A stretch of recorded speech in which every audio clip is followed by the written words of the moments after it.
Salve, galera! Começa agora mais um episódio aqui no Surf TV para a gente debater temas quentes, como a questão da cultura do surf, a identidade do surf. Como é que tá isso, hein? Binho Nunes, um atleta que todos conhecemos, né? Um cara que é músico, quebrou quanto profissional, né? Enfim, é um cara que tem muita cultura ali nos posts dele, na cabeça dele, e ele levantou esse tema aí, né?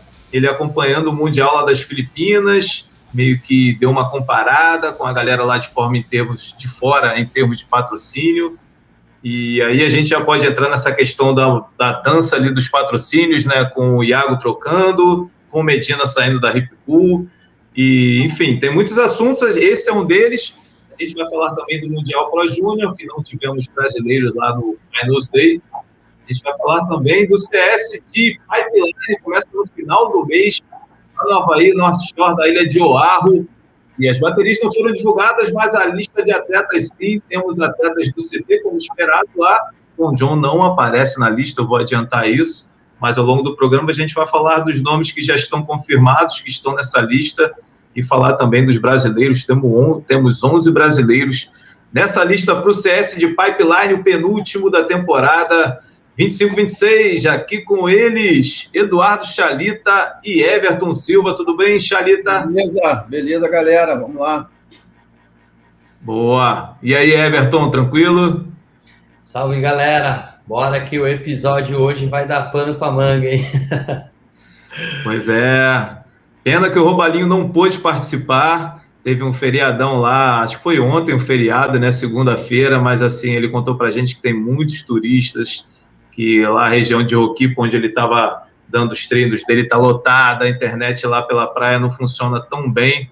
Ele tentou ir para um lugar que ele costumava ir várias vezes, gravou com a gente, tinha uma internet boa, que era um café, mas estava lotado, não conseguiu vaga. Imagina como é que estava aquilo lá. De repente, parecido, será que parecido, Chalita e Everton, com o que a gente viu aqui no Réveillon em vários lugares do Brasil? Acho que não, né? Que foi over, né? Não dá para comparar com o Rio de Janeiro aqui, não. Tem como. E o Ubatuba, Everton? O Ubatuba ficou fora de controle, cara. Várias coisas acontecendo errado ao mesmo tempo, né? Que é uma pena. Acontecendo. É uma cidade que tem 100 mil habitantes e vai para mais de 1 milhão nesses dias de 25 de dezembro a 10 de janeiro, então fica impossível, né, cara? Vira um caos, a cidade fica um fluxo de turista, trava a cidade, trânsito para todo lado, fila de mercado, acaba a água, as praias sujas. Cara, é uma coisa que tem que ser trabalhado de uma forma melhor aí. Eu sei que todo mundo quer curtir, merece, é uma época que todo mundo tá ali de férias escolares, enfim. Mas, cara, é triste de ver que essa galera que vem para cá não consegue usufruir o melhor, né, que o Ubatuba tem a oferecer. Mas é isso, todo ano a mesma história, então... Pois é, cara. E eu acompanhando foi em várias partes do Brasil, né? Se não todas, a maioria. E não sei o que pode ser feito, mas, sei lá, vamos torcer para que nos próximos anos mude, que todo mundo aproveite, e até, assim, dessa forma tão lotada, as pessoas não conseguem aproveitar ao máximo, como você disse, Everton. Então é isso, o Robalinho está um pouquinho nessa guerra lá, que está lotado de turista lá em Maui, não conseguiu participar com a gente desse episódio, mas vamos em frente, no próximo o time estará completo. Agora Chalita e Robalinho, Chalita e Everton, Robalinho não está, Chalita e Everton, entrando já nesse tema da cultura do surf, um tema assim que, nossa, a galera comentou demais em vários posts. O Binho jogou o assunto para o alto, que gerou várias outras pessoas, muitos outros comentários, milhares de comentários em vários posts também. Eu vi também comentários a respeito disso no LinkedIn, enfim, numa mídia social ali mais profissional. E é um tema, assim, interessante, né, cara? Quero saber o que você pensa sobre isso, Chalita, porque eu sou daquela época que a gente assistia pouco surf, diferente, vamos dizer assim, né? Meti o VHS ali e assistia aquele vídeo 500 vezes, era todo dia depois do café da manhã, antes de surfar, depois de surfar, à noite, era praticamente uma fita ali ou duas no máximo, e a gente via aquilo direto, né? E os lançamentos de vídeo, né, a gente, nossa, se juntava, reunia uma galera para ver. Hoje em dia a gente entra no Instagram e vai rolando para cima, é imagem para tudo que é lado. Assim, muita coisa mudou, né, cara? E também na cultura do surf, né? Como é que você vê toda essa situação, Chalito?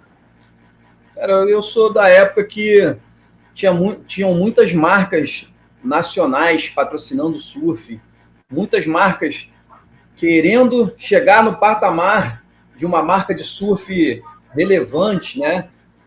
Para poder ter uma equipe, para poder patrocinar surfistas e fazer toda aquela organização com barracas e adesivos e camisetas e uniformizar os surfistas e suas tendas e tal. Então, eu cheguei a pegar essa fase. Lógico que acho que ela começou mais ou menos antes de mim, assim, lá quando começaram a profissionalizar o surf, na época do Rico, da equipe do Rico, tinha Picuruta, Fred Doré, Cauli, aí tinha aquelas marcas, o IME 5000, né? Teve a marca alternativa, que era do PP, que o PP também começou a patrocinar alguns surfistas, tanto é que patrocinou o campeonato por muito tempo, o que seria o CT hoje em dia, né?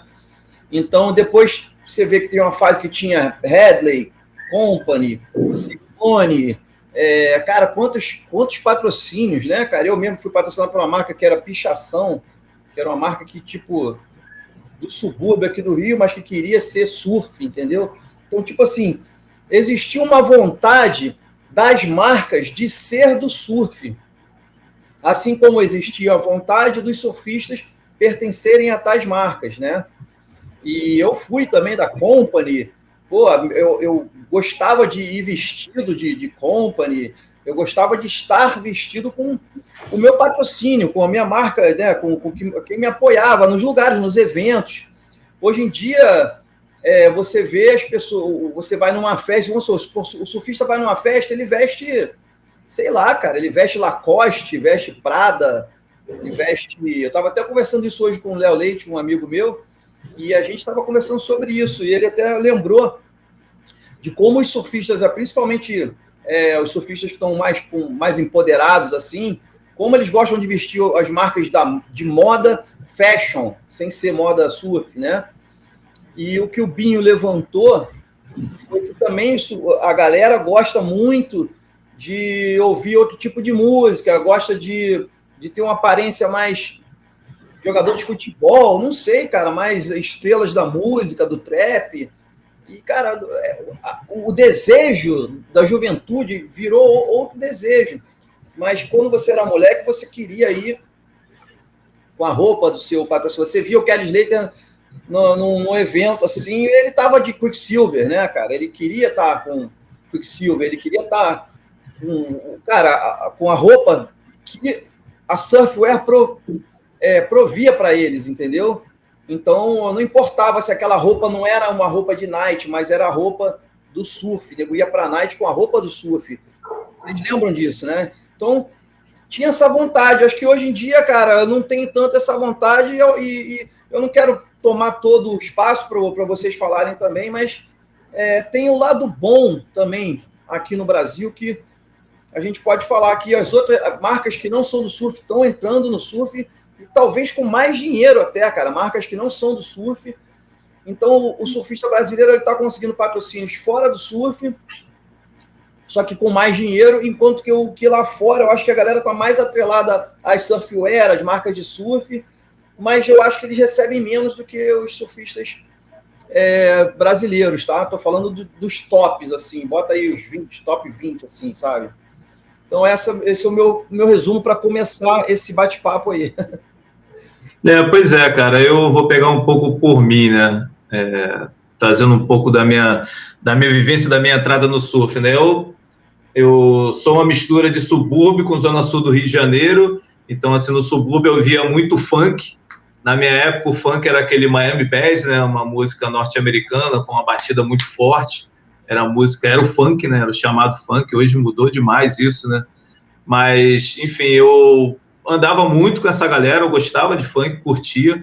E eu comecei a gostar de rock uma vez, cara, que assim, eu pegava onda de peito em Copacabana e eu assistia o Realce, o programa Realce das antigas, com Bocão, Antônio Ricardo. E como eu pegava onda de peito, eu não gostava de ver a galera surfando onda, sacou, de borda, marolinha, que hoje eu adoro surfar. Eu queria ver, era tubão, era pipeline, sacou, era tubo enorme. E um dos programas, cara, que me fez entrar no mundo do rock foi um especial que eles fizeram sobre os 3 títulos do Pipe Masters do Tom Carroll. Cada título dele, cada vitória foi com uma música do Nirvana, do álbum lendário Nevermind.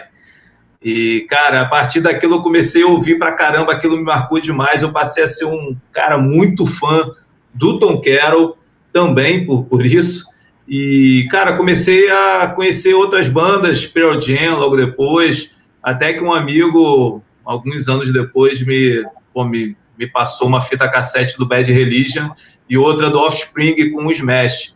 Aí, cara, eu entrei nessa vida do punk rock, é o estilo de música que eu mais ouço, mas eu tô mais dentro desse surf. Eu acabei mesmo andando ainda com meus amigos do funk, eu fui me distanciando musicalmente dele, indo para dentro do surf.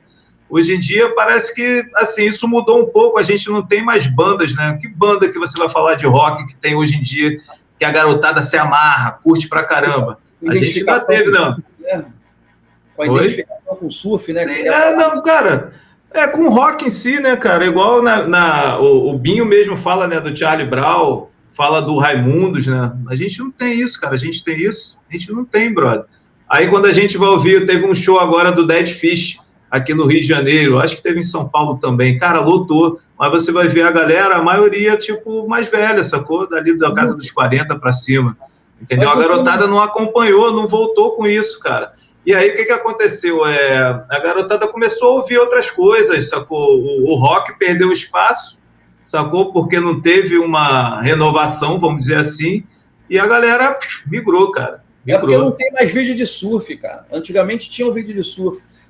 Eram lançados alguns vídeos de surf, não eram milhões, sim, mas lançavam bons vídeos de surf durante o ano, e os vídeos de surf, eles conseguiam arrumar a trilha sonora que tivesse a ver com surf, e aquelas bandas que nem eram de surf passaram a ser bandas que representavam a cultura do surf, né? Hoje em dia você não tem mais um vídeo de surf, cara, cara, fazem vídeo de surf ainda? Fazem, a gente viu alguns vídeos de surf bons, até o último eu vi, o vídeo do Samuel Pupo e o Matheus Erdi, né, cara, que quem fez foi o... João Chianca, não foi?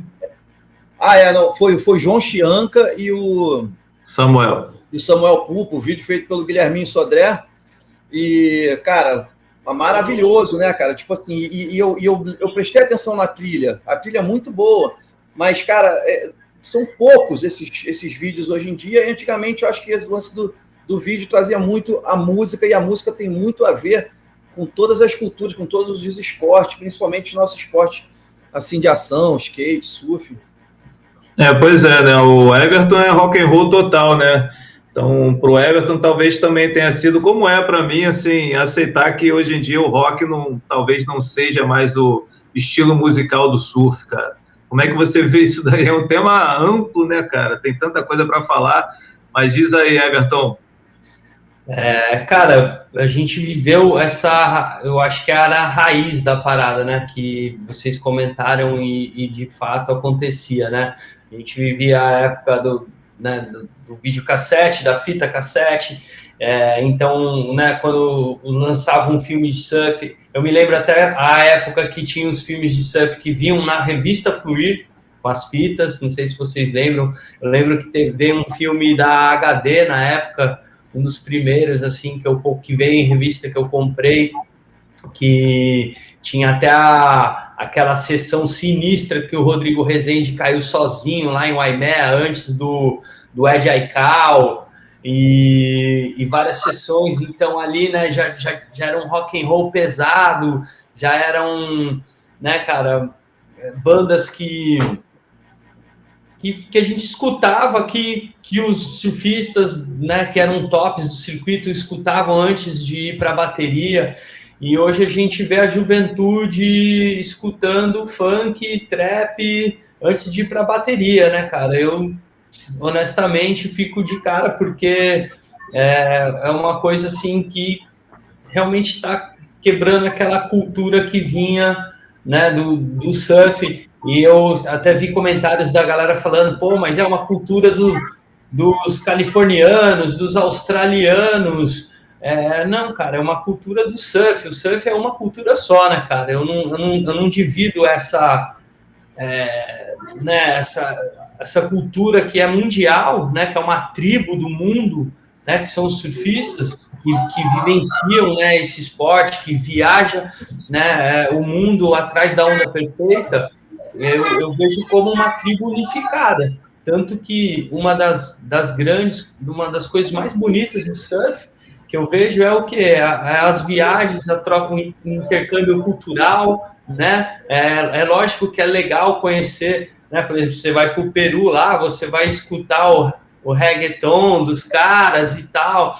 Maneiro, esse intercâmbio é importante. E eu acho que essas músicas de cada cultura, né, devem ser escutadas e podem, em algumas sessões de surf, ser inseridas, mas a partir do momento que você começa a se vestir como esse tipo de artista, né, a se comportar como esse tipo de artista, a falar as mesmas gírias desses caras, né? Então, vou dar um exemplo aqui para a galera. As gírias do surf, por exemplo, você vai falar, e aí, brother? E aí, moleque? E aí, leque? Essas são gírias do surf. Que hoje, eu tô vendo a nova geração, os caras, e aí, cuzão? E aí, viado? E aí, parça? Ô, parça, chega aí, parça, vamos surfar? Cara, tipo, não sei. Misturou muita coisa, né, cara? E aí fica descaracterizou, né? Está descaracterizando. E aí eu acho que aonde o Binho quis tocar, que é uma ferida, é que esse movimento acontecendo de uma forma onde não está tendo um certo cuidado com o resgate do surf, né? Opa, peraí, isso daqui, legal, vamos influenciar um pouco, mas não vou virar casaca, né, meu? Tipo assim, pô, eu sou flamenguista, no outro dia eu viro vascaíno, né? Então, assim, eu acho que nesse sentido, porque está enfraquecendo, né? A palavra que ele usou é isso, está enfraquecendo a surfwear, porque, na verdade, o que acontecia? Os nossos ícones do surf, com aquele estilo de vestir, né, de se vestir, com aquele estilo musical, jeito de falar, e quebrando dentro d'água, então você se identificava com aquele ícone, né? E você falava, pô, eu quero me vestir igual esse cara, eu quero ser desse jeito, né? A gente que vem da era ali, Kelly Slater and the Irons, né? Tinha os caras que eram mais fã do Kelly, daí tinha gente que era mais fã do Andy, mas eram muito similares ali, né? Tipo, pô, o Kelly era amigo do Ed Vedder, né? Do Pearl Jam. Já o Andy já era um cara mais heavy metal, né? Ele botava sempre nas trilhas sonoras dele aquele som mais pesado. E aí tem aquele filme Trilogy, né? Que os caras perguntam, não sei se é para o Parco ou para o Ted Burrow, como é que você define o Andy, né? O Andy é heavy metal, tipo, entendeu? Então, assim, o estilo musical que o cara curtia definia muito da personalidade dele, né? Da atitude dele. E aqui no Brasil, da mesma forma, né, cara? A gente viu os filmes de surf, pô, aquela geração Ombrô, né? Só sonzeira, Raimundos, Charlie Brown, poxa, umas bandas locais lá do Sul também, até esqueci o nome agora, mas pô, umas bandas muito boas lá do Sul. Enfim, tinha muito dessa raiz rock and roll, da guitarra, né? E até uns reggaes, enfim, sons que convergiam com o nosso esporte, né, que trazia uma vibe surf, que pô, realmente instigava a galera. Então, como o Chalita mesmo citou, e aí tinha esses ícones, né, tanto nacionais quanto internacionais, e a gente olhava para eles e a gente queria, pô, ser parecido, né, cara? Vestir aquela roupa. Então, aqui vou dar um exemplo de Ubatuba, para vocês verem.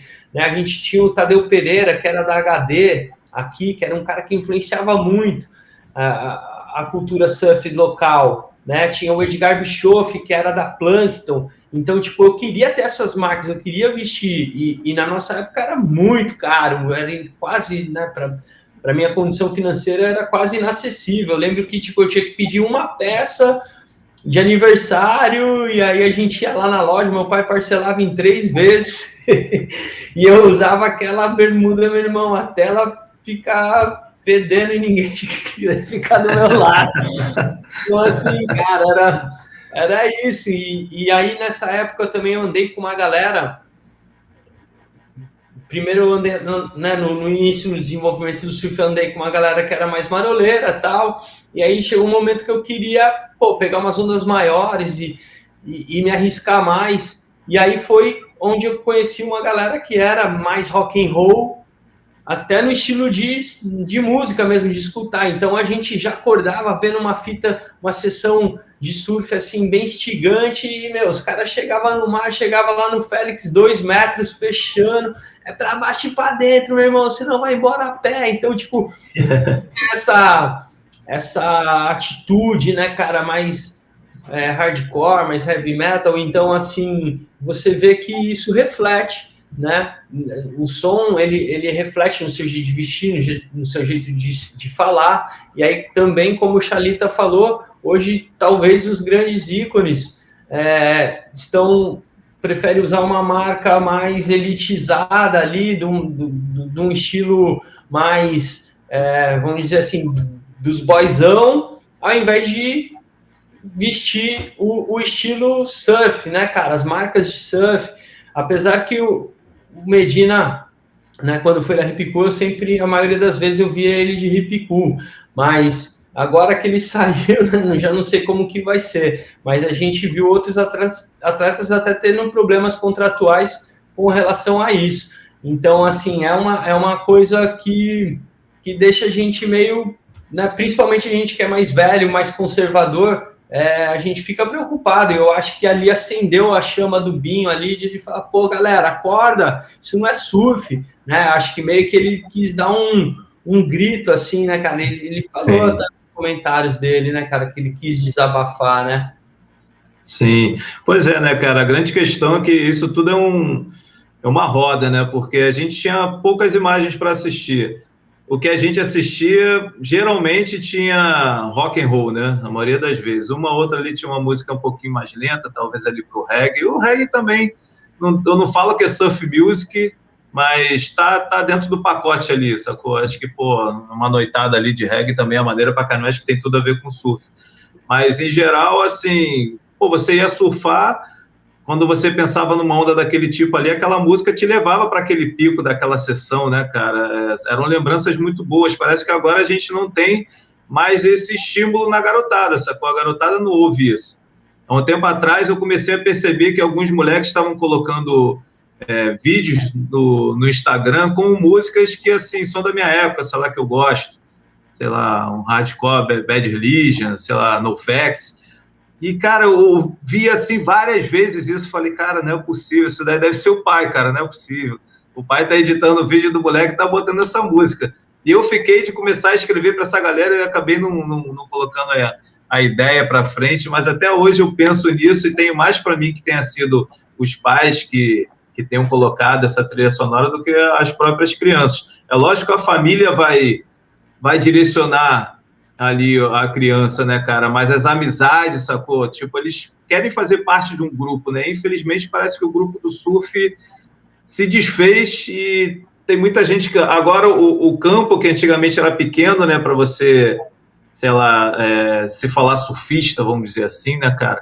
Isso agora é muito grande, né, cara? Passou a ser isso, né? Ao mesmo tempo que os surfistas estão usando roupas de outras marcas que não são ligadas ao esporte, essas mesmas marcas estão fabricando roupas parecidas com o que as Surfers fabricam, né? Board shorts e tal, né? Então virou uma bagunça, cara. Eu tenho um exemplo interessante para falar, que é de marcas que que querem ser surf, mas o público acaba fazendo com que a marca tenha uma outra tendência, entendeu? Por exemplo, a marca do Caio e do Ian Vaz, TVB Shorts, né? Os moleques são puro surf. São surf na veia. A marca deles, eles começaram fazendo short, eles estavam muito focados no stand-up. Eu era sócio da Art in Surf também, numa das lojas aqui, a Art in Surf patrocinava eles começaram a fazer os shorts, começaram a vender na Art in Surf, depois eles começaram a fazer short, principalmente body short mesmo, para surf, tá? E esse short de passeio também, com bolso e tal. Beleza, os moleques, cara, hoje em dia, você vai na praia aqui, você vai numa praia que nego nem surfa, nego só joga altinha, 90% da galera tá jogando altinha ali, de bigodinho fininho, de tatuagem no pescoço, esses moleques todos estão com essa bermuda, com o short deles, quer dizer, eles cresceram no surf, mas a tendência é essa. Aí o que acontece? Eles vendem o que na loja deles? Vendem bola de altinha, entendeu? Vende aquelas bolas de casa de altinha. Eles se adaptaram para essa galera também. É o bonezinho, aquele bonezinho mais hipster, né, cara? Em vez de ser esses bonés assim, meio trucker, né?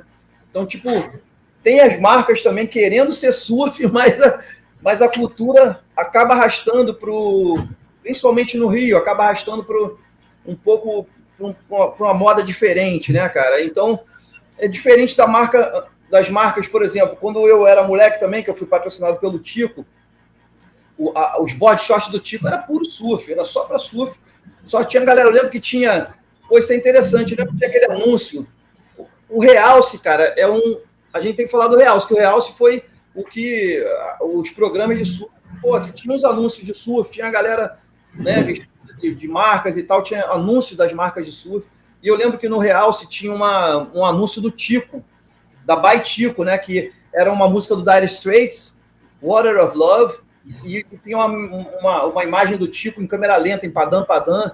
Meu irmão, quando eu via aquele anúncio, eu ficava louco, cara. O meu sonho era surfar padam, padam e ser da equipe do Tico. E graças a Deus eu consegui as duas coisas, entendeu? Eu fiquei feliz. O Rodrigo Rezende me apresentou ao Tico quando ele me conheceu lá em Ubatuba, no festival lá em Tamambuca, no Sandec Classic. E aí ele me apresentou o Tico aqui e eu entrei na equipe do Tico, quando era o Rodrigo Rezende, Fred Dorei. E aí, cara, eu realizei esse sonho depois que eu fui vir à Indonésia e pegar muitos tubos em Padam Padam e tal. Então, cara, eu lembro que o fato da música, aquela música que me remetia, que os Dire Straits não tem nada a ver com o surf, mas aquela música me remetia ao surf, e você tinha aquele sonho de ser, de vestir as marcas de surf, né? E cara, hoje em dia, qual moleque que vê uma música, eu não sei, cara, o que a molecada tá sonhando, qual tipo de patrocínio eles sonham em ser Quick Silver igual que eles Slater eram. Não sei, cara. A gente tem que saber o que a molecada assim, de 12 anos, 13 anos, né, estão almejando. Quem que é realmente os ídolos deles, não só no surf competição, mas no surf, no esporte, como uma prática, como uma cultura de praia. Cara, a gente tem várias questões, né, até dentro disso, porque antigamente era muito competição, né? Depois começou a surgir a profissão de free surfer, e aí já é uma outra levada, né? Tudo foi se modificando muito, né, cara? Tudo foi... a cultura se transforma também, né, cara? Ela pega a referência de outras culturas, ela meio que aquele bolo doido ali, a sociedade vai transformando ela, né, cara? E no surf, eu acho que assim como em vários outros esportes, cara. Eu vi comentários também que o skate está passando por isso. Não posso afirmar, porque eu não acompanho, assim, não sou muito próximo do skate para falar sobre isso. Mas, em geral, cara, pensando no equipamento usado pela pessoa no esporte, eu acho que a identidade de todos os esportes hoje em dia é isso, cara. Como é que você vai ver um jogador de futebol na rua, que é aquele cara jogador de futebol? Ele pode ser tanto surfista, como pode ser skatista, como pode ser jogador de vôlei, e o surfista também, cara. Ele pode, de repente, tu olhar pro cara, esse cara é surfista, mas o cara joga golfe, sacou? Eu acho que está tudo muito misturado, cara. E assim, soa para mim como uma coisa que é ruim, mas eu acho que chegou um ponto que assim, a gente não tem mais como controlar, cara. O que você pensa sobre isso, Everton? Eu acho que o Chalita tocou num ponto aí que é fundamental a gente discutir, né? Que é a questão do qual é o teu sonho, né? Eu acho que os nossos, vamos dizer, ídolos, né, do surf, através seja dos anúncios, dos filmes de surf, eles colocavam sonhos na nossa mente, né? Então a gente via, né? Eu lembro que tinha aqueles anúncios da Tropical Brasil com o Teco Padarates que eram alucinantes, né? Essa é a tia do Teco dando uma rasgada, aí você virava a página, esse é o Teco dando uma rasgada, ele dando uma... tipo, a tia dele rasgando um pano, assim. Então, cara, isso daí, pô, eu falava, cara, um dia eu quero acertar uma borda dessa, nossa, que estileira, né, cara? Então, você ficava com aquilo na mente, ou uma onda perfeita, né? Você viu um anúncio de um surfista brasileiro surfando em Indonésia, lá um tubão perfeito, pá, o cara em pé, assim, você fala, nossa, Nias, né? Eu acho que eu vi vários anúncios com as fotos de Nias e eu sempre sonhei um dia pegar aquela onda. Então, assim, ó, para você ver, então esses ídolos faziam a gente sonhar com as vivências deles, né? E qual que é a vivência hoje que a gente vê desse estilo musical que os caras estão curtindo? Pô, os caras só falam em criminalidade, em ostentação, atos obscenos, ostentação, né? promiscuidade total. Promiscuidade, exatamente. Tipo, acabou o conceito família, né? Enfim, cara. Então, assim, e aí o que acontece? Grana a qualquer custo, né? É aquele lance do 50 Cent, né? Get rich or die trying, né? Ser rico ou morrer, né? Ou eu fico rico ou eu morro tentando. Então, meio que os caras estão indo para esse lado e que, na real, isso não é saudável, né? Esse não é o sonho. Por exemplo, a gente quer pai, pô, você quer que seu filho sonhe com isso, em ser um cara que é capaz de qualquer coisa por dinheiro, entendeu? E aí eu acho que esse é o ponto que pega, cara, porque o surf, ele sempre me ensinou que o maior tesouro que o surfista tem é pegar a onda perfeita, né? Tanto que a gente até cita isso na nossa linguagem. Aí, pegou o diamante hoje, né? Pegou a onda do dia hoje, você pegou o diamante. Então, assim, é muito mágico, né? O esporte que a gente vive, e aí eu acho que a nossa geração tá vendo a essência do que a gente viveu se perdendo, né? Porque hoje os surfistas, talvez os ícones do surf, estão ganhando muito mais, né? Como eles costumam falar, eles furaram a bolha, né? Que era só o surf. Então, tipo, pô, Medina é milionário, Scooby milionário, pô, os caras, né, só andando de BMW, pá, não sei o quê. Então ficou uma parada, então acho que roubou a cena do que era o que a gente via os ícones vivenciando, né, que era a busca da onda perfeita, aquele lifestyle simples, e que daí eu acho legal alguns movimentos que estão rolando que trazem essa raiz. Dá um exemplo do canal do Trequinho e do Pastore lá, o Aradei, que daí eles levam sempre mais para essa pegada real do que é o surf, o dia na praia, pô, vamos valorizar o dia, não importa se tá sol, se tá chovendo, ou se tá onda boa, onda ruim, estamos ali com a galera, aquela resenha, porque eles mostram muito o que acontece até chegar a parte de surfar, né? Então, aquela resenha da galera, antes da praia, o que você tá ouvindo? E o Trequinho é um cara surf total, um cara que, pô, você olha lá no carro dele, tá sempre buscando lá os CDs, ele escuta CD ainda, ele é, né, bem conservador, então, tipo, ele bota lá, tá caçando um Raimundos, um Charlie Brown ali para escutar. Então, massa. Então, a gente tá tendo ainda alguns movimentos que estão trazendo... Tentando resgatar isso, ou tentando manter isso, né, cara? Cara. E eu acho que, até ouvi da galera aí, comenta aí, galera, no vídeo aí o que vocês acham disso, mas eu fiquei refletindo sobre isso essa semana. Eu falei, cara, será que eu tô velho, brother? Será que eu tô um velho chato que fica só, né, querendo ser conservador e, pô, mudou, é isso mesmo, a galera agora vai tatuar o pescoço, a cara, o nariz e surfar, e beleza, é isso mesmo, escutando funk. E, cara, se tem uma coisa que me irrita, brother, é quando eu tô mexendo lá no Instagram e vejo um cara que quebra muito com um som de funk, cara. Aí eu tenho que deixar no mudo, porque eu não gosto, cara. Entendeu? Então, assim, eu não acho que tem a ver com o surf, eu acho um barulho terrível. Desculpa aí aos funkeiros, cara, de plantão aí. Acho que as letras de hoje em dia me dá vergonha alheia do que os caras falam. Não é exatamente funk, né, cara? Eu posso se chamar de trap mesmo, não é exatamente funk. Até que tem umas músicas... Não, mas tem funk também, também. Tem uma outra música que, se você não implicar tanto, tem uma outra música boa, assim. Tem, mas, né? Realmente, cara, o estilo não é agradável, aquele estilo de música, não é, cara, entendeu?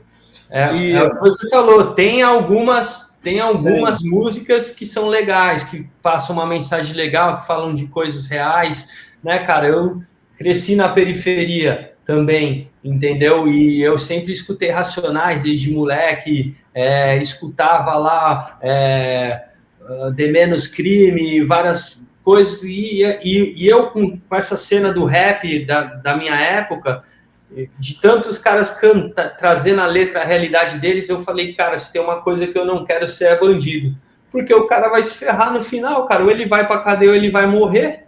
Eu falei, cara, eu não quero ser bandido. E olha que eu tive vários colegas ali daquela época que foram tem uma admiração, né, pelo bandido, pelo mais ou menos uma bandidagemzinha, tem uma certa admiração tanto dos meninos quanto das meninas, né? Por mais que o nego não queira se transformar em bandido, tem uma certa admiraçãozinha para essa parada de você, né, ganhar algumas coisas, roubar, tal, não sei o que, se ostentar, não sei o que, tem essa parada, sim, e tem, mas, cara, isso aí, realmente, isso dominou um pouco a cultura, pelo menos Rio e São Paulo, eu acho que a gente pode falar, cara, tá? Rio e São Paulo, acho que a gente pode falar bastante, mas eu não sei quanto ao Nordeste, como é que é no Nordeste, ou no Sul, né, no Sul do Brasil, lá, a parte de Santa Catarina e tal. Acredito que eles também têm uma certa tendência a acompanhar, né, o Rio e São Paulo.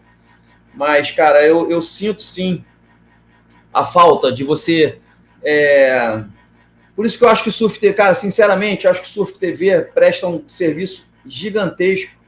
Sério mesmo, Matias, presta um serviço gigantesco ao surf, porque ainda é um canal, fora essa parte aqui que a gente fica analisando, surf e campeonatos, o Surf TV, ele presta o serviço de mostrar vídeos de surf, blitz de surf, um swell que deu no Vidigal, um outro swell que deu no Campeche e tal. O Surf TV está sempre tentando manter essa parada do meio que o real se tinha, né, cara? Aquela coisa da galera se alimentar de surf, né, na internet, não só com outras coisas, outras besteiras. Então, eu acho, cara, que a molecada tem que assistir vídeos de surf e ter aquelas partes dos vídeos que eles gostam com a música que eles gostam, né? Isso faz muita falta, cara. Eu lembro que, tocando esse assunto, me marcou muito uma parte que no Realce, uma vez o Realce mostrou uma parte do Tom Curren surfando. Quem não conhece essa parte? Tom Curren surfando em Rincon, com o som do The Coach. Pô, meu irmão, aquilo ali para mim meu irmão, eu lembro Chisel Sanctuary, o nome da música, Tom Curren surfando em Rincon, cara, ele dá um cutback que quando ele vai bater na espuma, ele praticamente some lá e de repente ele sai da espuma de novo, continua na onda. Cara, isso faz com que você queira ser um surfista, que você queira ser o Tom Curren. Tom Curren era hip cool, era All-American. Pô, meu irmão, isso alimenta, né, o surfista, e eu acho que isso alimentava a indústria do surf, né? Ao mesmo tempo que o filme que me marcou, depois eu queria saber de vocês, o filme que me marcou muito foi o Billabong Pump, que tinha muitas músicas do Concrete Blonde, que foi uma banda que me marcou muito, e tinha o Walk surfando pra caramba, Ronnie Burns, pô, cara, demais mesmo. Então eu tinha o que sonhar, eu tinha o que olhar para frente, o que almejar, né?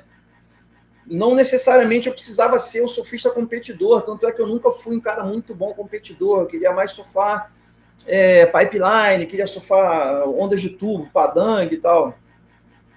E isso me fez, essas referências que eu falei, isso me fazia sonhar, isso alimentava o mercado do surf. Só que eu mesmo não comprava tantas coisas, eu não era o cara que consumia muito, porque eu tinha o apoio das marcas. Inclusive, você falou Tadeu Pereira, eu fui uma fase que eu fui da equipe com o Tadeu Pereira, da HD, e o Binho Nunes tinha também, cara. A gente tem que falar no Binho Nunes, porque ele levantou essa bola agora, que de repente é uma coisa que as pessoas já falavam nas rodas assim, de conversa, mas o Binho Nunes levantou a bola e ele sempre foi um cara muito da cultura do surf, né, cara?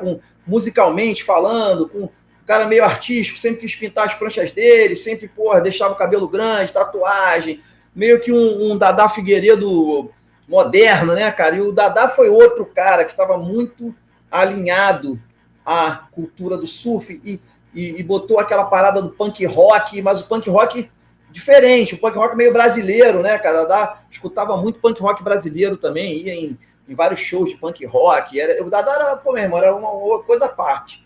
Realmente revolucionou o surf, principalmente na cidade do Rio, e as pessoas queriam ser igual o Dadá, as pessoas queriam consumir Company, Ciclone, né? Então, cara, eu sou dessa fase, mas o mundo, assim como tudo, a tendência do mundo é ir se transformando, tem coisas que você não consegue mais voltar, não só no surf, mas em outras áreas também. Então, a gente tem que entender e se adaptar. E, cara, procurar os patrocínios também fora do surf. Eu lembro que a gente brincava, né, Carlinhos? A gente brincava que, esse cara aí vai ter patrocínio do Bank of America, aquele ali vai ter patrocínio... imagina, você ter... Eu lembro que eu brincava disso, mas você ter o patrocínio da Sony. Sony... sei lá, meu irmão. E, cara, hoje em dia isso é coisa mais fácil, você ter um patrocínio de fora do surf, entendeu? Principalmente para quem está no topo mesmo, nego tem patrocínio de carro, cara, nego tem patrocínio de centro odontológico, de empresas de assets, de investimento, do mercado financeiro, variados, né, cara? Você consegue, eu mesmo tenho um apoio aqui da La Carioca, que é um restaurante, cara, parada assim, impressionante, cara. Então, eu acho que o lado bom é que você pode também procurar patrocínios de outras marcas que querem estar no surf, porque o surf está em evidência, principalmente o surf em competição, ele está em evidência. Então, de repente, as marcas de fora do surf, elas ainda estão querendo. Tanto é que, vou só terminar, a empresa de energia, né, que é a TIR, é uma empresa de energia que patrocina o circuito de surf do Arpoador, uma empresa de energia, entendeu? De geração de energia limpa. Então, é possível também, se você não tiver o patrocínio da Quicksilver ou da Hipcool ou da HB, né? Se você não tiver esse tipo de patrocínio, você pode conseguir através de outras empresas que estão a fim de estar no meio do surf também. Pois é, né, cara? O surf fala com, assim, turismo, automóveis, né, veículos, como você falou, cara. O surf fala esse nosso estilo de vida, cara, é impressionante, entendeu? Essa questão da gente ter aquele dia realmente mágico, que a gente não escolhe o dia mágico, né? E muitas vezes o dia mágico cai naquele dia que você tem uma reunião que não dá para sair fora, entendeu? Então, assim, o dia mágico é realmente mágico, ele vai te marcar possivelmente para a sua vida inteira, cara. Isso é uma dificuldade que a gente tem, mas é uma coisa que transforma o esporte, assim, numa coisa bem diferente, né? Então, e até você estava falando sobre essa questão de, assim, a garotada hoje tem que ver um surfista, um filme, ver aquela sessão que ela gosta e meio que se espelhar naquele som que está ali. O problema é que hoje em dia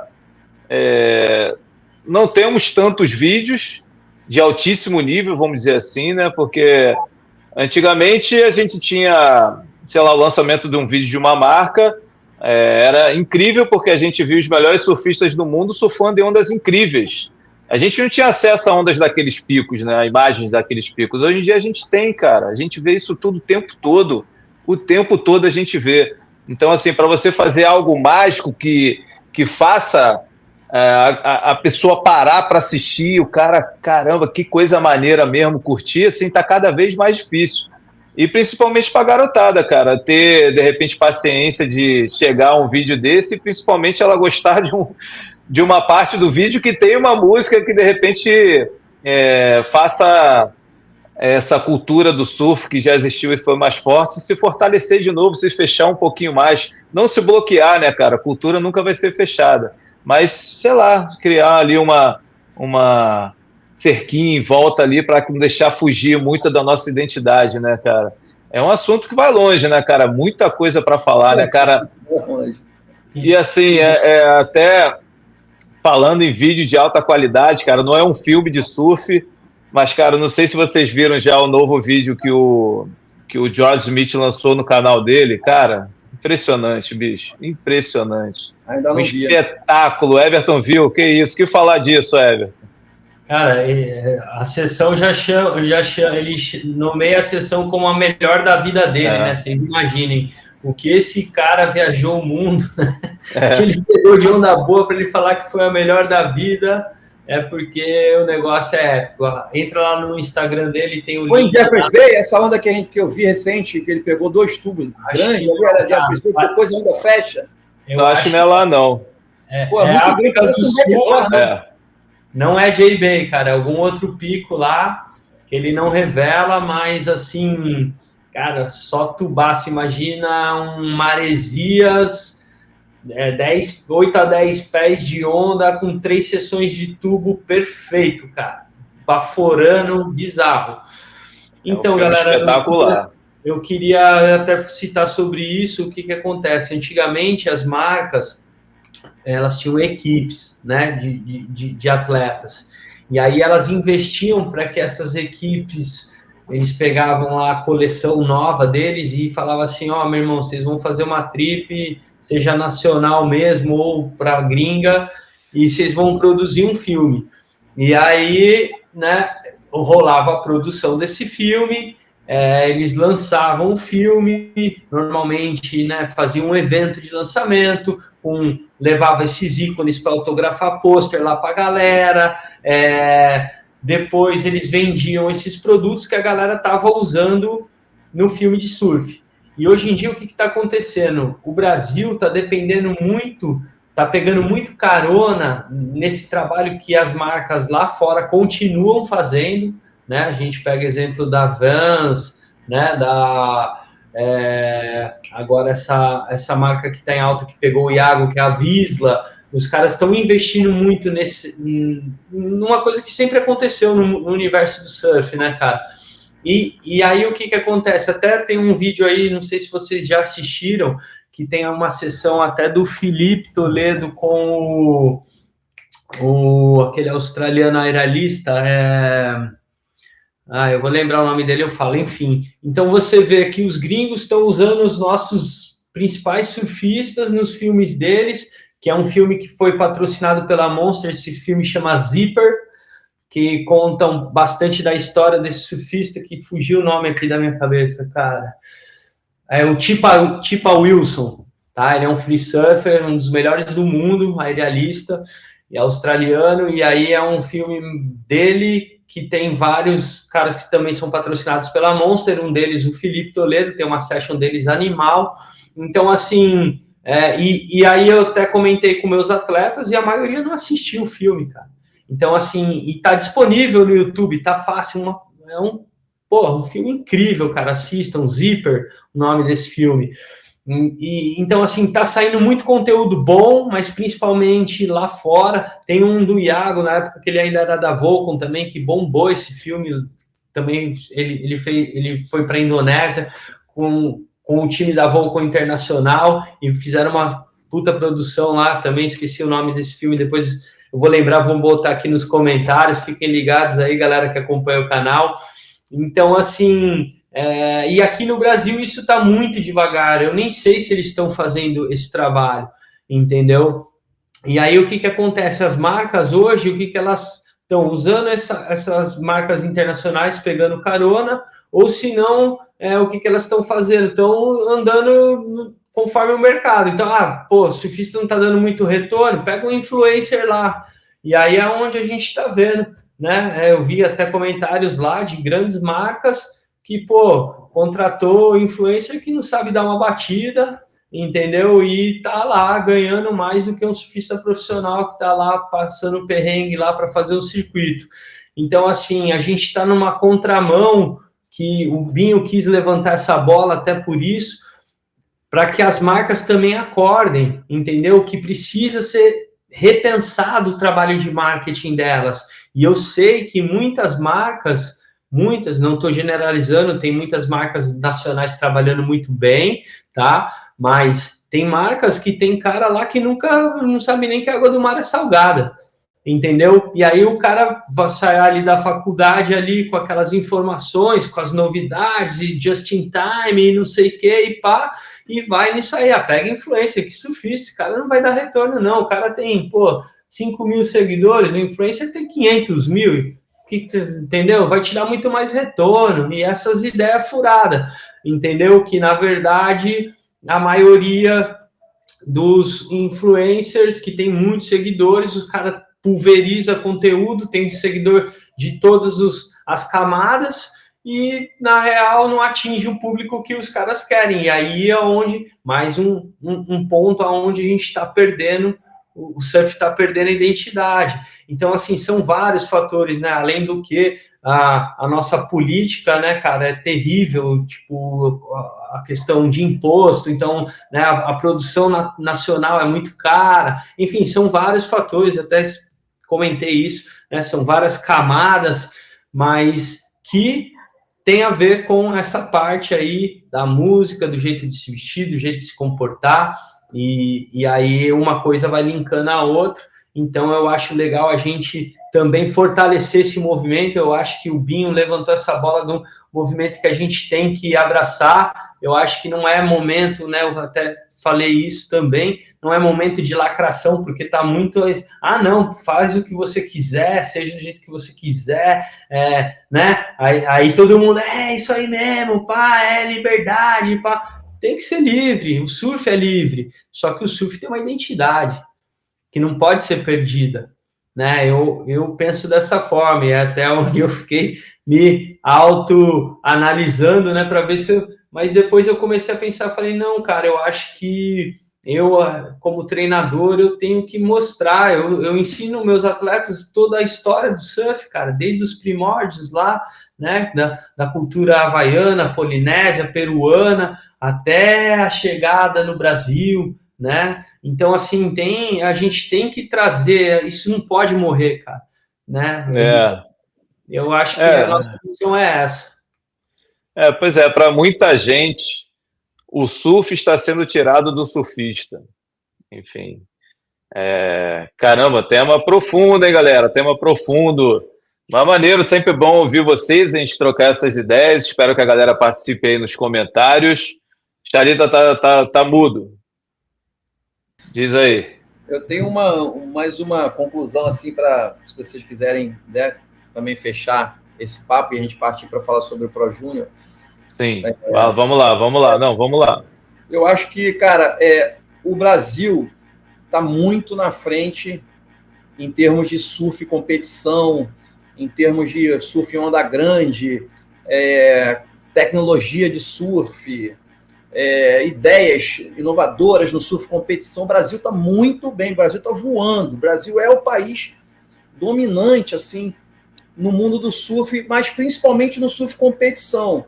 Mas nós temos também excelentes filmmakers, diretores de cinema, né? Tem o Loic, tem o próprio Guilherminho Sodré, tem vários outros diretores de surf que ainda mantém vivo o Brasil também nessa cultura de audiovisual, né, cara? Mas a gente tem que dar graças a Deus que enquanto os australianos e os americanos ainda estiverem fortes no surf, acho que eles vão manter, sim, essa cultura do surf, essa cultura de inventar coisas novas, marcas novas de surf. E eu acho isso maneiro, porque australiano e americano, realmente eles têm um dom, né, de de olhar para frente, de gerar tendências, né, cara? Fabricar tendências. E eu acho que a gente tendo esses surfistas ainda no tour, ou independente de ser no tour profissional, no surf como um esporte, ou no surf como prática, eu acho que a gente vai estar bem também, porque a gente vai estar sempre olhando para esses caras, os gringos, né? Acho que é maneiro, enquanto você olhar para os gringos, sempre é uma inspiração, sempre vem coisa boa de lá, né? E tanto é que os americanos têm muito aquela cultura hipster, né? Eles adoram inventar prancha nova, a prancha sem quilha, a prancha pequenininha, igual bodyboard, eles gostam de ser hipster, o americano principalmente, né? O australiano também tem essa tendência, mas o australiano eu acho mais surf competição também. E, cara, eu acho que enquanto existir esses nossos adversários, vamos supor assim, né? Que hoje em dia são adversários, mas que são pessoas, são culturas que a gente olha também e se inspira muito com eles. Enquanto eles estiverem vivos, eu acho que a gente vai estar vivo também, e o surf em si vai estar vivo, e essa coisa de surfwear e tal também pode até diminuir a surfwear em termos de venda de camisa e tal, mas lance de marcas de surf sempre vão existir, e tanto é que a Austrália está dominando ainda. Eles foram campeões no ISA, os Estados Unidos em segundo e o Brasil em terceiro. O último ISA que teve lá no Peru, né? Punta Rocas. E agora também foram australianos, dominaram o Pro Júnior, a gente vai falar isso.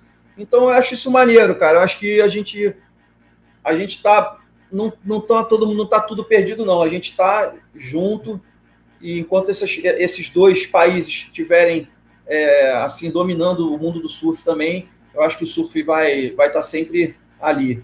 Bom, é isso, galera. Então agora vamos migrar de assunto, vamos lá para o Mundial Pro Júnior. Infelizmente não deu Brasil. Hein, Everton, o que aconteceu por lá, cara? Perdemos os atletas ali de forma precoce. Infelizmente não deu Brasil, aí não chegamos nem no Finals Day, mas chegamos nas quartas de final. Tivemos 2 atletas aí representando, né? O Rickson vendeu caro ali para o Lennox Smith. Eu não conhecia muito esse Lennox, foi bacana de acompanhar ele. Ele tirou grandes nomes aí, até atletas do Circuito Challenge, que ele bateu ali numa bateria anterior, se eu não me engano, até pedi para você puxar aí, cara. Lucas Skinner, ganhou do Lucas Skinner. Então, assim, ele atropelou, né? Ele atropelou, o Lucas Skinner ficou perdido, o Lucas Skinner começou numa troca de nota ali embaixo, ele ficou calmo esperando, e aí surfou 3 ondas, mas assim, atropelou na escolha de onda e no surf mesmo, o Lucas Skinner, cara, parecia que o Lucas Skinner era um principiante ali na parte tática. E aí ele pegou o Rickson, mas aí o Rickson já deu uma dura mais forte, cara. O Rickson, para mim, foi um dos grandes nomes aí do evento, surfou muito forte, surfou encaixado, fez um surf digno aí de atleta challenge, e fez um honrado 5º lugar aí, mas acabou sucumbindo aí na performance do Lennox Smith, que vale dizer que esse atleta é muito rápido, cara. Ele tem uma excelente escolha de onda, compete bem, cai pouco da prancha e tem um estilo muito bonito. Outro destaque aí, outro atleta que eu não conhecia, era esse atleta que parece que ele mora na Califórnia, mas representa Israel, né, que é o Nadav Attar. Um garoto muito habilidoso, muito rápido, leve. Infelizmente também, né, cara, aconteceu desse Pro Júnior ter poucas ondas nos dias finais, principalmente os últimos dias ali foram mar muito pequeno, com momentos de vento maral, ondas bem difíceis. Mas os moleques, né, numa condição que, vamos dizer assim, os brasileiros seriam favoritos, os australianos mostraram que não, calma aí que a gente treinou, agora a gente que comanda aqui. Então, é um recado aí para os brasileiros, né? Eu que trabalho bastante com atletas da nova geração, assim, os atletas acabam ficando mal acostumados e E assim, hoje eu vejo a molecada que vem de fora buscando treinar condição difícil, condição de onda pequena, para testar as pranchas maroleiras, né, para entender o que funciona melhor. E aí foi aí o resultado, né? Tanto o Lennox Smith quanto o Danny Henry surfaram de pranchas full carbon ou 50 carbon, não consegui ver exatamente, mas tinha metade pelo menos da prancha era carbono. E eles conseguiram andar numa velocidade diferente ali, cara, da galera. E deu o Danny Henry aí, esse moleque, um moleque que a gente comentou até no primeiro dia, né, Chalita? A gente comentou dele, falou do estilo dele de surfar, que ele tinha um estilo muito bonito, uns bottom turns bem estilosos, assim, bem profundos.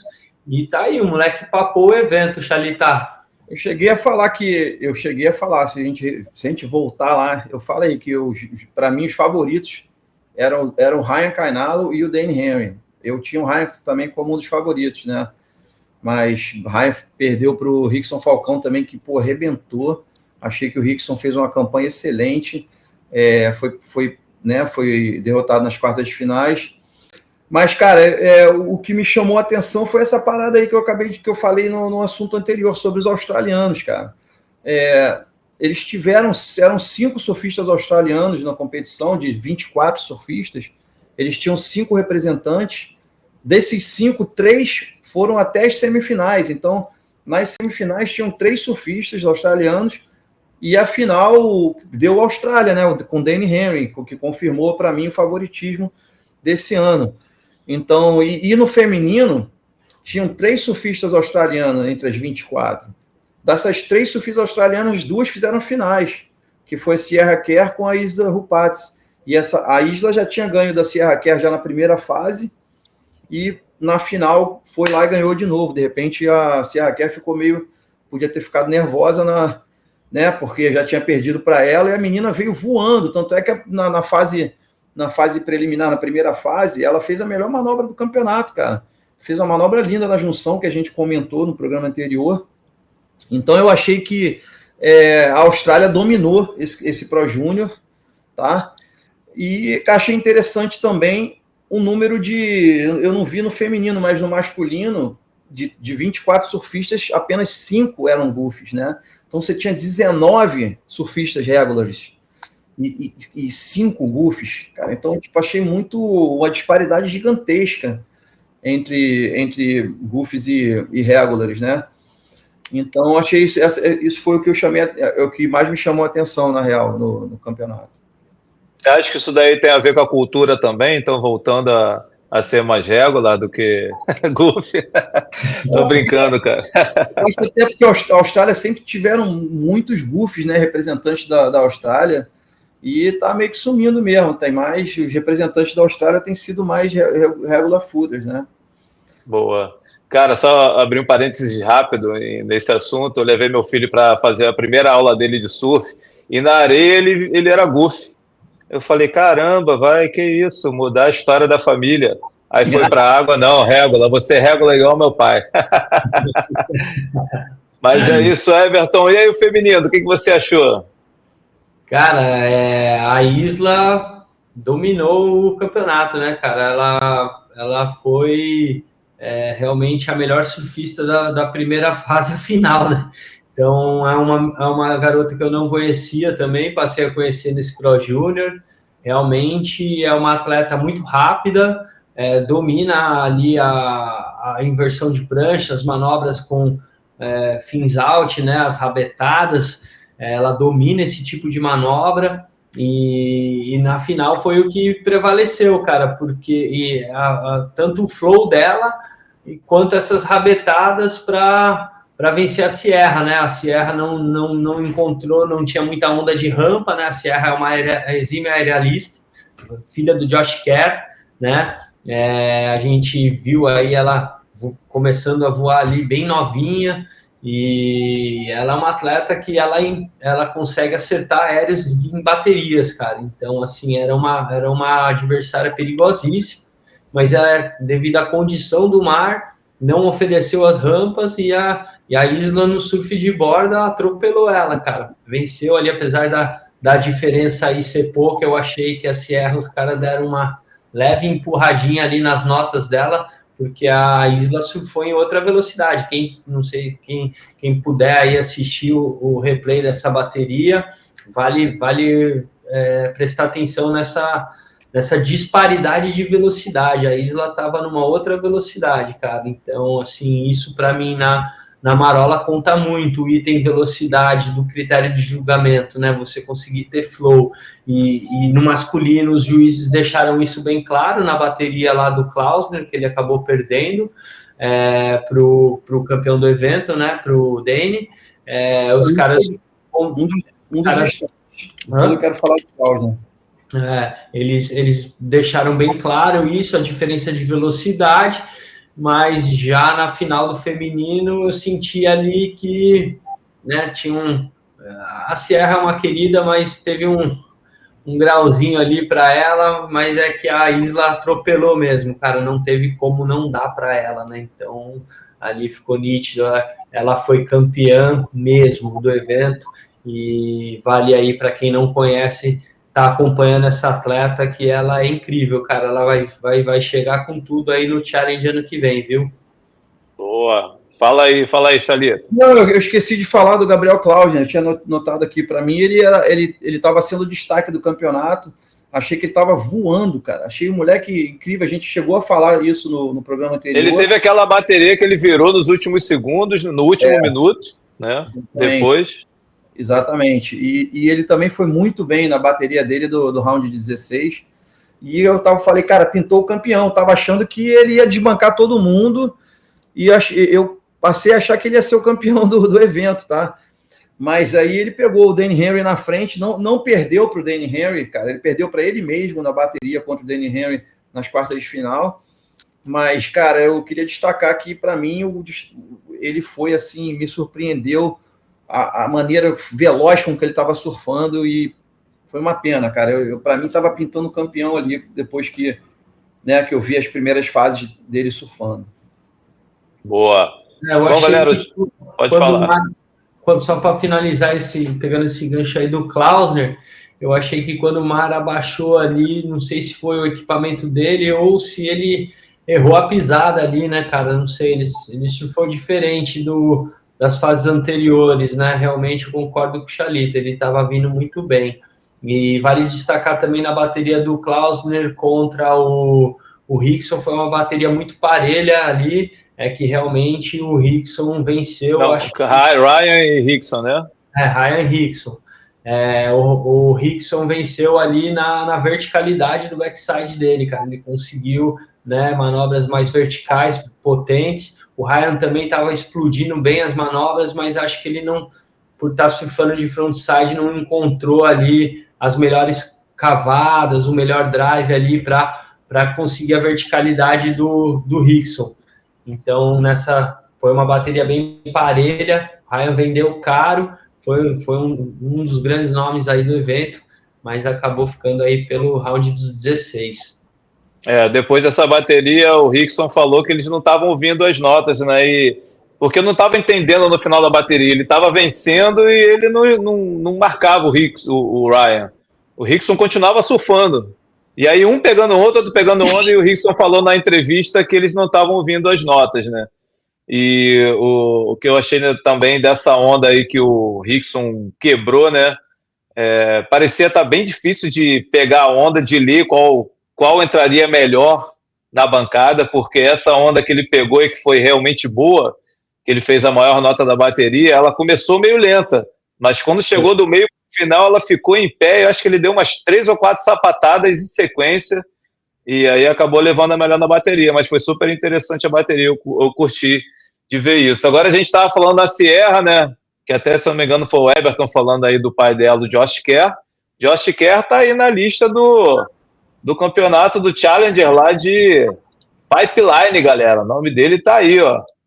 Agora passando aqui para cima, não sei se vocês estão conseguindo ver, mas vou tentar aqui, ó. Tá o Griffin, tá o Canoa, tá o Leonardo Fioravanti, que fez final, né, no último evento, aquela final polêmica, acabou perdendo a decisão pro Baron Mamiya, perdeu pro Baron, que tá na competição bicampeão, né, do CT, lá de Pipeline, o Baron Mamiya, ele está no Challenger, assim como o Seth Muniz também no Challenger, e nós temos 11 brasileiros no total inscritos, né, claro, o Samuel Pulpo está lá, está muito bem no ranking, e também o Matheus Erdi, né, cara, os dois melhores no ranking atual aí do Challenger Series que começa no próximo dia 29, falta pouco, galera, estou aqui pegando o ranking para a gente dar uma olhada, mas é uma etapa que está todo mundo esperando muito, é a penúltima, tá, o Eli Henneman está também na etapa, lógico, né, cabeça de chave, deixa eu colocar aqui na tela, é o líder do ranking, né, o Eli, e o Samuel está logo ali na sequência, ali colado nele, vamos lá, tá aí o ranking, ó, o Eli Henneman, tá o Samuel, Oscar Berry, Luke Thompson, tá o Jorge Pittar, Cauli Vasti também, né? Cauli Vasti é um nome que acho que tá todo mundo querendo ver também, atuando ali em Pipeline numa competição, né? Assim como o Jacob Wilcox, né? Que começou o circuito vencendo e depois veio só caindo de produção, né? Agora ele vai para um tipo de onda que ele é especialista. A gente vai acompanhar. Mas aí tá o Matheus Erdi, cara, em 7º lugar. Esse campeonato promete, hein, Chalita? Primeiros dias, dia 29 já tem Suel, já pode rolar. Boa, hein? E pode rolar também, principalmente no dia 30 e 31, que é na sexta e no sábado. Então, esses 3 dias, 4 dias, tá, cara, para ser certo. 4 dias de onda, assim, com Suel de Northwest, não é West-Northwest, mas tudo bem, é melhor quando prevalece o Suel de Oeste, mas ele é um Northwest com um ângulo maneiro, favorável para Pipeline, tanto para Pipeline quanto para Backdoor, e é um tamanho ótimo, cara, para competir, cara, de 8 a 12 pés de Suel, eu acho que vai ter umas ondas assim, vai ter uma série maneira, assim, de 8 a 10 pés, né? Não vai ser 12 pés de face, de face, não vai ser 12 pés de Suel na bancada, mas vai ter uns 8 pés, assim, sabe? Bem servido, assim, 8 a 10 pés, talvez a série da série, mas eu diria que seria de ser uns 6 a 8 pés vai predominar durante o dia, e eu acho que, deixa eu ver o vento também é bom, cara, o vento vem do quadrante leste, que é o Trade Winds, então eu acho que já vai chegar o campeonato nos primeiros dias, já vai ter condição de acontecer, pode ser que termine já nos primeiros dias, cara, pode ser que já no dia 1º de janeiro já acabe. Que maneiro, vamos acompanhar, né, cara? Qual foi, Everton? Diz aí. 1º de fevereiro, né? 1º de fevereiro, isso. 1º de fevereiro, né?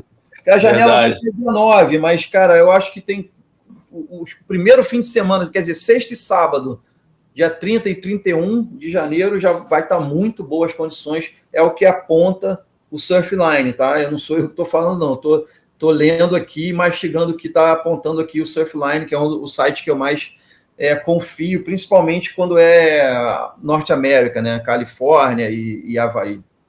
Boa. Então é isso, Everton. A gente tem aí outros brasileiros, né? Como o Lucas Silveira, que também, assim, esses dias acabou de surfar um tubo profundo para o backdoor, né? Cara, realmente é um campeonato aí que alguns nomes já entram bem favoritos. Estamos aqui, né, na torcida aí pelos brasileiros, com certeza. O meu conterrâneo Wesley Leite, que vai fazer a estreia dele em Pipeline. Bora, chapa, para baixo e para dentro, sem massagem. Estamos na torcida. E, cara, para os brasileiros que estão mais próximos ali da classificação, né, Samuel Pulpo, Matheus Erdi, até acho que um pouquinho mais para baixo ali deve estar o Michael Rodrigues, está em 18º. Também é um cara muito guerreiro, um surfista que eu admiro, já tive a oportunidade de trabalhar com ele, é um cara que se dedica muito e eu torço muito por ele. Bora, Mike, para cima também. E é isso aí, cara, vai ser um espetáculo, né? Pipeline, não tem como, ainda mais aí, como o Chalita falou, com o Suel, os olhos do mundo do surf vão se voltar aí para o Hawaii, para a Pipeline, e vai ser um show que vença o melhor, mas boas vibrações aí para os Brazuca. Boa. Dos brasileiros que estão no masculino, tem o Ian Gouveia também. Então, eu apontaria como assim, o que eu acho que vai ter mais, assim, que tem mais histórico lá, que vai ter mais destaque, pode ser o Ian Gouveia, o Samuel Pupo e o Lucas Silveira. Para mim, esses três seriam os brasileiros, assim, que ao meu ver, são os que têm um melhor repertório, não, um melhor performance em pipeline. Boa. De acordo. O Matheus Erdi também. Vamos ver. Estamos na torcida. Então é isso, valeu Everton, valeu Eduardo Chalita, valeu galera, obrigado por mais esse programa. Trocamos muitas ideias aqui, Everton. Muita coisa boa, hein? Tem muita coisa pra galera comentar aí. Eu quero ouvir a nova geração. Manda aí nos comentários, galera. Máximo respeito aí, né, pelos outros estilos musicais. Eu espero que vocês consigam interpretar de uma forma positiva e que isso seja construtivo aí para o mundo do surf, principalmente a nível nacional. Maneiro. Chalita, vai ter a garotada da nova geração chamando a gente de tio nos comentários? Pô, com certeza, mas é para chamar mesmo. Lá no Havaí, pô, chamar, o famoso Uncle Stats, né? Você é de uncle. Quando você chega nesse status de uncle, irmão, de tio, pô, é bom, isso é bom. Maneiro. Então, valeu, Everton, valeu, Chalita, valeu, galera, obrigado por estarem com a gente até agora nesse episódio aqui no Surf TV. Em breve tem muito mais. Um abraço. Vamos, equipe, para lembrar do roubalinho.